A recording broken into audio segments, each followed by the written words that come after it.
त्याच्यावरती काय चौकशी व्हायची ती होऊ दे, मग कळू दे खरं काय त्याच्यातलं एक नेमकं कारण काय ते कळू दे, मग त्याच्यावर मी बोलू.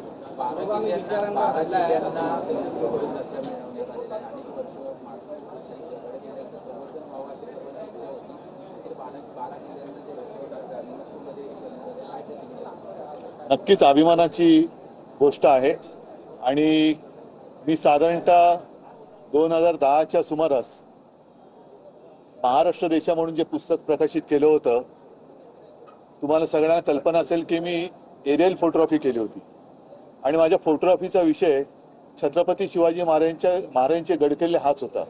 आणि त्यामागचा हेतू मी दाखवण्याचा प्रयत्न करत होतो की भूगोल आणि इतिहास यांची सांगड कशी त्यावेळेला घातली गेली, तेव्हाचे दिवस, तेव्हाचा काळ हा कसा होता आणि त्याही काळामध्ये आपल्या छत्रपतींनी अवघड ठिकाणी दुर्गम भागामध्ये दुर्गम किल्ल्यांवर गडांवरती किल्ले बांधून कसं स्वराज्य स्थापन केलं हे कल्पनेच्या पलीकडचं आहे.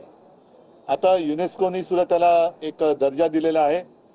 तो दर्जा टिकवणं आणि त्या गडकिल्ल्यांचं संवर्धन करणं हे सरकारचं तर आहेच, पण आपल्या सगळ्यांचं एक कर्तव्य आहे. या निमित्ताने मला आणखीन एक उल्लेख करावासा वाटतो, तो म्हणजे हिरोजी इंदोलकर, ज्यांनी रायगडाचं बांधकाम हे त्यांच्या आधिपत्याखाली झालं. आणखीन काही किल्ले म्हणजे माझ्या ऐकवत आलं की सिंधुदुर्ग असेल किंवा प्रतापगड असेल, आणखीनही काही किल्ले असू शकतात. त्या हिरोजी इंदोलकरांनी म्हणजे आपण जर का रायगडावरती गेलो तर तिथे छत्रपती शिवरायांची समाधी आहे, जगदीश्वराचं मंदिर आहे आणि खाली एक पाटी आहे.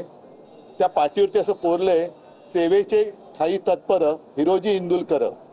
म्हणजे ह्या सगळ्या आपण इतिहासात ऐकलेल्या गोष्टी आहेत की ते सगळं बांधकाम त्यांनी रायगड बांधल्यानंतर छत्रपती शिवाजी महाराजांनी त्या म्हणजे खुश झाले आणि त्याने विचारलं, हिरोजी काय पाहिजे तुला? त्याला काही नको, मला तुमच्या सेवेची संधी देत राहा, मी तुमच्या सेवेला कधीही बोला, मी तत्पर आहे. म्हणजे तेव्हा असे निष्ठावंत मावळे होते आणि आज युनेस्कोने तो एक दर्जा दिलाय म्हणून नाही, तर त्याची जी महानता आहे ती कायम होती आणि राहील. स्मारकाचं पहिल्या टप्प्याचं काम जवळपास पूर्ण होत आलेलं आहे.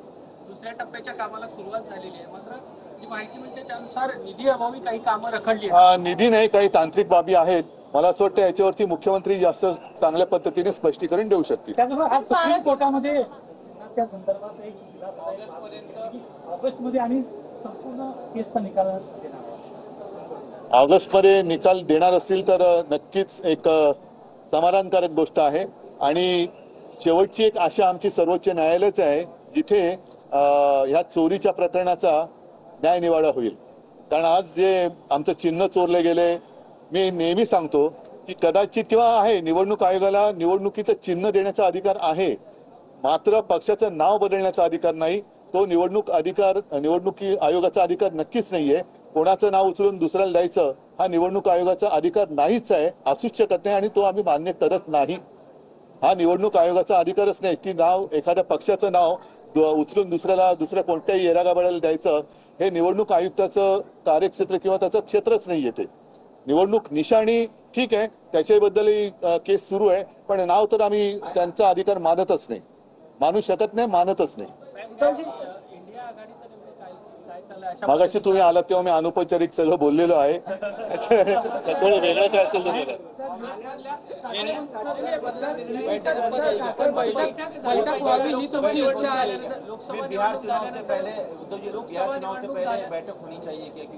क्यों नहीं?